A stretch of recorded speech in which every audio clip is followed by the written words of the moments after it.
ഇന്ന് ചായക്ക് എന്താ ചെയ്യാന്ന് അധികം ആലോചിക്കേണ്ടി വന്നില്ല. നേരെ തന്നെ ഞാൻ പറമ്പിലേക്ക് ഇറങ്ങിയിട്ടുണ്ട്. നമ്മുടെ കൊള്ളി വരയ്ക്കാമെന്ന് വിചാരിച്ചു.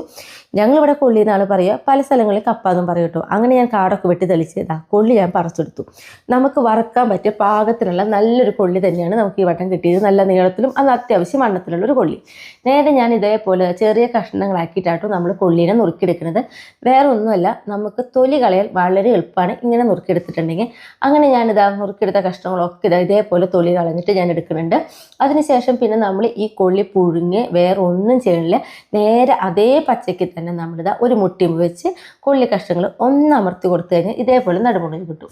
അതിനുശേഷം മാക്സിമം എത്ര കനം കുറവിൽ നമുക്ക് നുറുക്കാൻ പറ്റുന്നു അത്രയും കനം കുറവിൽ നല്ല മൂർച്ചയുള്ള കത്തി ഉപയോഗിച്ച് നമുക്ക് നുറുക്കിടും. നമ്മളൊരു പാത്രത്തിൽ കുറച്ച് ഉപ്പിട്ടിട്ട് വെള്ളം കലക്കി വെച്ചിട്ടുണ്ട്. അതിനുശേഷം നമ്മളിതൊരു പാത്രം കയറ്റി കുറച്ച് വെളിച്ചെണ്ണയ്ക്ക് ഒഴിച്ചു കൊടുത്ത് വെളിച്ചെണ്ണ നന്നായി ചൂടായി വന്നപ്പോൾ നമ്മളിതാ നുറുക്കി വെച്ച് നമ്മുടെ കപ്പ അതിലേക്ക് ഇട്ട് കൊടുക്കുകയാണ് കേട്ടോ. ഒന്ന് ഇളക്കി കൊടുത്ത് ചെറുതായിട്ടൊരു കളർ വരുന്ന വരെ ക്ഷമിക്കണം. ഈ ഒരു സമയം വന്നു കഴിഞ്ഞാൽ നമ്മൾ മുന്നേ കലക്കി വെച്ച് നമ്മൾ ഉപ്പ് വെള്ളം ഉണ്ടല്ലോ, അത് നമുക്ക് അതിലേക്ക് ഇതാ ആവശ്യത്തിന് ഒഴിച്ചു കൊടുക്കാം.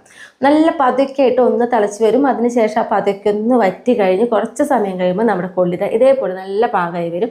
അപ്പോൾ അതിൽ നിന്ന് ഒരു കഷ്ണം നമ്മളെടുത്ത് ഒന്ന് ചൂടാറി കഴിയുമ്പോൾ ഒന്ന് പൊട്ടിച്ച് നോക്കുക. അപ്പോൾ ഇതേപോലെ കഷ്ണങ്ങളായിട്ട് വരുന്നുണ്ടെങ്കിൽ നമ്മുടെ കൊള്ളിയുടെ വറവ് ശരിയായിട്ടുണ്ടെന്നാണ്. അപ്പോൾ നമുക്ക് നേരെ അതൊരു പാത്രത്തിലേക്ക് മാറ്റി കൊടുക്കാം. ബാക്കി കുറച്ചും കൂടി നമുക്ക് കൊള്ളിയൊക്കെ വറക്കാനുണ്ടായിരുന്നു. അതൊക്കെ ഞാൻ ഇതേപോലെ തന്നെ വറുത്തെടുത്തു കേട്ടോ. മുന്നേ വറുത്തെടുത്ത കൊള്ളി ആയാലും നോക്കിയാൽ നല്ല ക്രിപ്സി ആയിട്ടാണ് ഇരിക്കുന്നത്.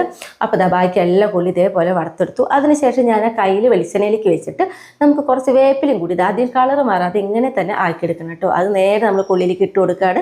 അതിനുശേഷം പിന്നെ നമ്മൾ അതിലേക്ക് ആവശ്യത്തിന് എരിവിനനുസരിച്ച് കുറച്ച് മുളക് പൊടി കൂടി നമ്മൾ ഇട്ട് കൊടുക്കുന്നുണ്ട്. എന്നിട്ട് ഒന്നെങ്കിൽ ആ പാത്രം കൊണ്ട് തന്നെ നമുക്ക് ചുറ്റും, അതല്ലെങ്കിൽ ഇതേപോലെ ഒരു കയ്യിൽ ഉപയോഗിച്ച് ഒന്ന് നന്നായിട്ടൊന്ന് ഇളക്കി കൊടുക്കുക. നമ്മുടെ കൊള്ളിപ്പേര് റെഡി ആയിട്ടുണ്ട്. കട്ടൻ കാപ്പിക്ക് അടിപൊളിയാണ് കേട്ടോ. ഞാനും ഷായിട്ടൻ്റെ ചായ പിടിക്കായിരുന്നു. ഇന്ന് എത്രയ്ക്കൊക്കെ ഉള്ളൂ നമ്മുടെ വിശേഷം.